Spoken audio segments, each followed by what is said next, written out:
2. La gran utopía. Lo que ha hecho siempre del Estado un infierno sobre la tierra es precisamente que el hombre ha intentado hacer de él su paraíso. F.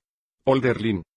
Que el socialismo haya desplazado al liberalismo, como doctrina sostenida por la gran mayoría de los progresistas, no significa simplemente que las gentes hayan olvidado las advertencias de los grandes pensadores liberales del pasado acerca de las consecuencias del colectivismo. Ha sucedido por su convencimiento de ser cierto lo contrario a lo que aquellos hombres predecían.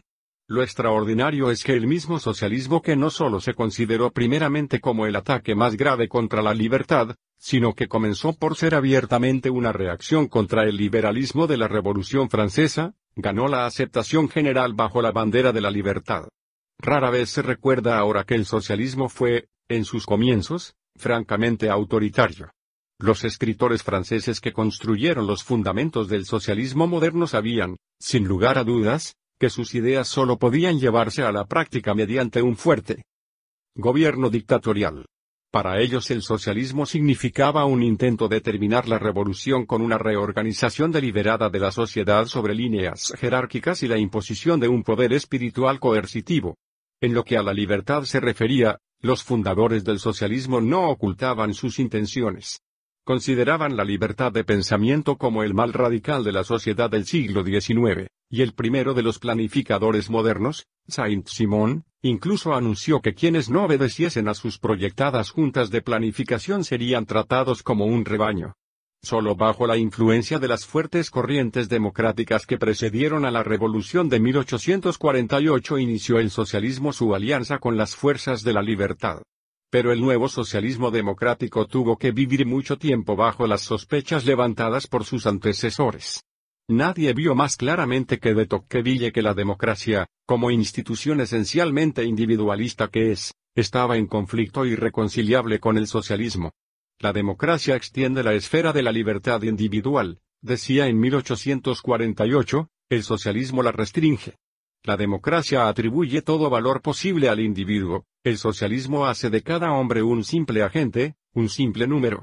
La democracia y el socialismo solo tienen en común una palabra: igualdad.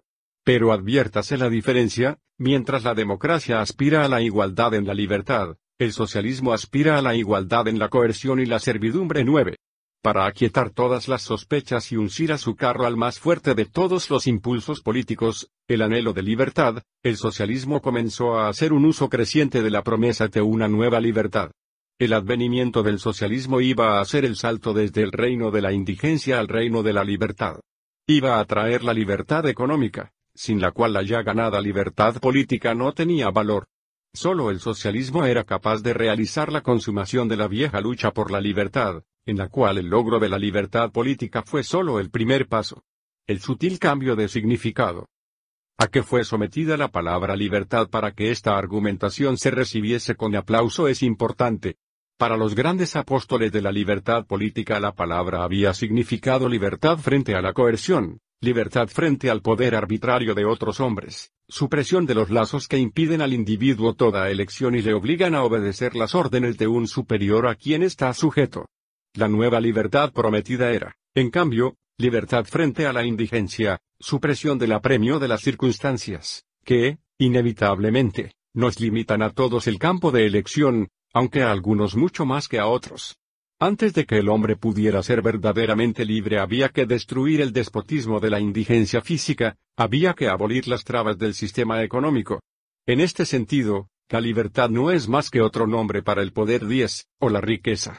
Y, sin embargo, aunque las promesas de esta nueva libertad se combinaron a menudo con irresponsables promesas de un gran incremento de la riqueza material en una sociedad socialista, no era de una victoria tan absoluta sobre la mezquindad de la naturaleza de donde se esperaba la libertad económica.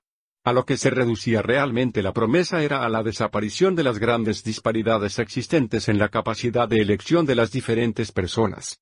La aspiración a la nueva libertad era, pues, tan solo otro nombre para la vieja aspiración a una distribución igualitaria de la riqueza. Pero el nuevo nombre dio a los socialistas otra palabra en común con los liberales, y aquellos la explotaron a fondo. Y aunque la palabra fue usada en diferente sentido por los dos grupos, pocas gentes lo advirtieron, Y todavía menos se preguntaron a sí mismas si las dos clases de libertad prometidas podían en realidad combinarse.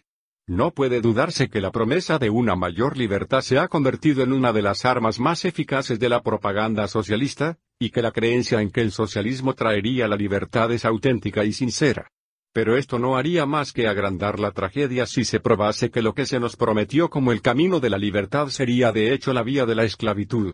Indiscutiblemente, la promesa de una mayor libertad es responsable de haber atraído más y más liberales al camino socialista, de cegarlos para el conflicto de principios que existe entre el socialismo y el liberalismo, y de permitir que los socialistas usurpen a menudo el nombre propio del viejo Partido de la Libertad. El socialismo fue abrazado por la mayor parte de los intelectuales como el heredero presunto de la tradición liberal. No es, pues, de extrañar que para ellos resultase inconcebible la idea de un socialismo conducente a lo opuesto de la libertad. En los últimos años, sin embargo, los viejos temores acerca de las imprevistas consecuencias del socialismo se han declarado enérgicamente, una vez más, desde los lugares más insospechados. Observador tras observador, a pesar de las opuestas intenciones con que se acercaban a su tema, se han visto impresionados por la extraordinaria semejanza, en muchos aspectos, entre las condiciones del fascismo y el comunismo. Mientras los progresistas, en Inglaterra y en los demás países, se forjaban todavía la ilusión de que comunismo y fascismo representaban los polos opuestos, eran más y más las personas que comenzaban a preguntarse si estas nuevas tiranías no proceden de las mismas tendencias. Incluso comunistas han tenido que vacilar un poco ante testimonios tales como el de Mr. Max Eastman, viejo amigo de Lenin, quien se vio obligado a admitir que, en vez de ser mejor, el estalinismo es peor que el fascismo, más cruel, bárbaro, injusto, inmoral y antidemocrático, incapaz de redención por una... ¿Te está gustando este episodio? Hazte fan desde el botón Apoyar del podcast de Nivos.